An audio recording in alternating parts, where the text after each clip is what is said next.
Smaglas, mas pinili ang salbakuta kaysa stick pigas. Batas, sinabihan ng siraulo si Rapian. Katana at Poison 13 nagarap na sa Taiwan. GL naghalimaw na naman. Alamin natin ang mga yan, so tara. Di na nga lingid sa ating mga kaalaman ang pagiging magkaibigan na ni Looney at Smaglas. Dati sa naging battle nila sa 2x2, matindi pa ang banggaan nila. Ramdam natin na hindi talaga sila magtropa.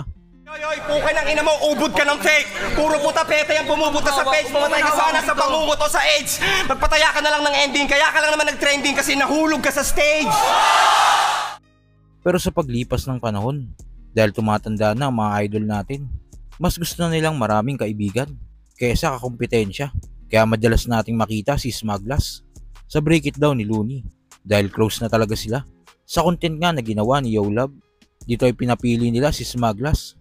Sa mga sikat na grupo dito sa Pinas, pinapili nga si Smaglas ni Yo Love kung stick pigas o ex-batalyon. At dahil nga sa kaibigan niya si Looney, ay mas pinili niya ang stick pigas.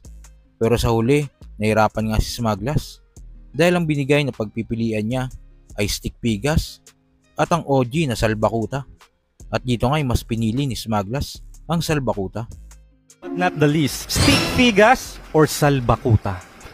Ang hirap pumili nito. Ako kaibigan ko si Looney talaga, yung si Ron Henley, napakagagaling talaga nila. In terms of lyricism, sila talaga yung parang naging puno. Mas marami rin talaga silang na-impluensyahan. Salbakuta, ganun din naman, lalo na isa yan sa mga mga OG natin, lalo na tulad yung kiniklaim nila na sila yung dahilan kung ba't maraming love song na mga kanta. Well, kahit papaano, malaki rin naman talaga yung porsyento ng katotohanan nun dahil stupid love lahat naman, diba? Kay Kuya Drew, may mga tumatak din naman siyang love rap, sila Francis M. Pero iba yung impact ng stupid love doon, tas parang naging meta siya. Kumbaga katulad ng meta ngayon yung game, dati sila yung meta. Lahat naman nun, puro love song. Nauso na din yung may kagrupo ka na kumakanta. Diba? Sa Republic. Sa akin, stick figas, Republic. Magaling din yung stick figas. E di bakit hindi natin bigyan din ng flower yung salbakuta? E di bigyan natin si salbakuta. Diba? Final answer? Oo lang, bakit salbakuta? Wala namang problema rin. Alam naman ni Looney yan. Kaibigan ko yun, maunawaan yun. Loons, huwag kang masasaktan ha. Salbakuta. Sa kabilang balita naman, nireview nga ni Batas ang solidang laban ni Plaridel at Rapian na nangyari kamakailan sa Gubat 15. Classic ang naging laban na ito. A-game sila pareho. Pero nakuha ni Rapian ang panalo. Iba talaga si Rapian pag naka-A-game. Kahit nga si Batas, hindi na itago ang pagkabilib niya kay Rapian. Hanggang sa sinabihan niya na itong siraulo. Dahil sa galing na pinakita niya itong performance. Ngayon, gusto ko muna mag-sound check. Check sound. Gusto ko malaman kung tunay nga bang nasa gubat ang best ground. Galing! Tangina mo ka, ang galing! Pag di nagkasa, mga paa niya puputulin, leg niya pupugutin, para sa papel ng Manila Bulletin at Bulgar, matyaga kong mabalot. Dahil ayon sa kasaysayan, si Plaridel del Pilar, ang ulo ng Daryong Tagalog. Ang ina mo ka, Rapian! Di kitang binabaon ng umaaray yung lupa, hindi nyo ba nakuha? Umaaray ang lupa! Aray yung lupa. Putang ina. Gago. Gago ka, Rafian ah. Ito. At alam ko naramdaman mo ako magtatagumpay base sa kalyo ng kamay ko dahil ako... Astang ina ka. Ang galing nyo parehas pero siraulo ka, Rafian. Sa kabilang balita pa, nangyari na nga ang labang Poison 13 at Katana sa bansang Taiwan. Walang gana, di ba? Panamamanghayan talangka sa palanggana. Di lang manakana kapantig na parang katakana. Di na katakatakana, di mabasa ng katana. Nung sinata ko ni Chad, kala ko taga dito yung gagawan ko ng kanin. Nung sinabing ikaw, daw yung kalaban, di ko naiwasang mapailing. Pwede naman eh. Ikaw pa ba? Pero ano ba ang iyong tingin?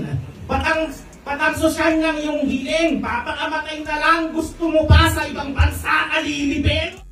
Tara at silipin natin ang kaganapan sa nasabing event. Kaming mga nasa flip-top, kailangan nyo pa kaming bayaran para makalaban lang kayo! Boto ng Horado! 3-0! Napakita nyo sa airport, deworm mo. Pangatlo, pagbukain ako pa mismo ang dinaya. Kapatid sa araw na to, palakpakan naman! maraming salamat at punta ulit kayo dito. Maliit pa rin ang ating liga. Simple Universe, syempre sa ating piniminin. Squinker, palakpakan naman. Mula mo ka, para kay Manta. Anak ka na pala na hindi malaman kung sinong ama. San Miguel ka lang makaka-table na kita. Mag-bars at mag-jokes, ha? Kaya ko pareho. Nag-isa ba kayo sa battle na yun?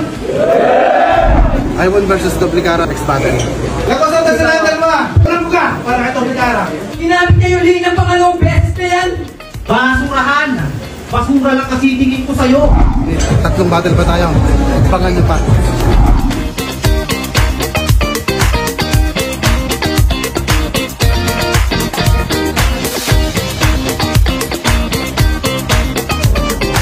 Ano yung dati mong nadatnan? Sa patibong kaya kailangan mong galingan. Na nagtsatsaga sa'yo kahit napapala ay zero. Mag-calcu, wala pa rin ng kwenta. At sa uling balita, na-upload na nga ang unang laban ni GL sa nagdaang Vuelta Balentong 12 kontra Husky. At gaya nga ng inaasahan, halimaw na GL nagpakita. Ganun pa man, maraming bumilib sa panakitang performance dito ni Husky. Talagang pinaghandaan niya si GL.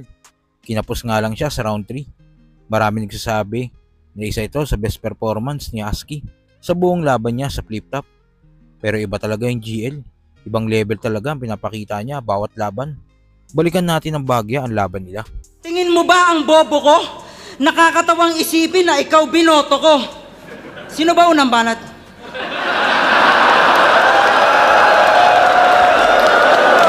Pwede maulit yun, Boss Kebs? Pwede maulit yun? Paulit po. Ano na lang, pakat. Kung sanay ka sa lamig, dapat mo nang makutuban. Johnny Storm, Human Torch na sa katawan ng sunugan. At Mr. Fantastic kung sa IQ, alam mo flexible man, habang ikaw ay di ma-feel kasi invisible lang. Kaya ano?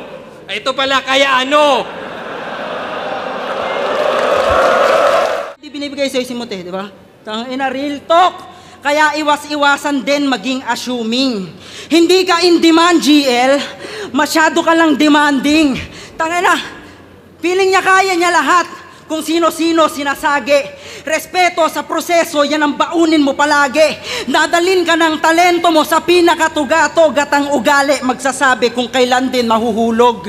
Ikaw yung bagong paborito, nasa iyo pabor nila. Pero yung habol mo na timeless, estilo ko yung formula. Dalawang laban sang gabi, naka-built-in dedication, manalo o no, ito'y win-win situation. So kayo ba mga kuys, ano masasabi nyo sa pinakitang performance na ito ang GL? At kung mangyaring maglaban si Poison at Katana sa flip-top, sino ang tingin nyong mananaig? Kung ano man sa loobin mo, comment mo lang sa baba na mapag-usapan natin yan. So yun lang, God bless.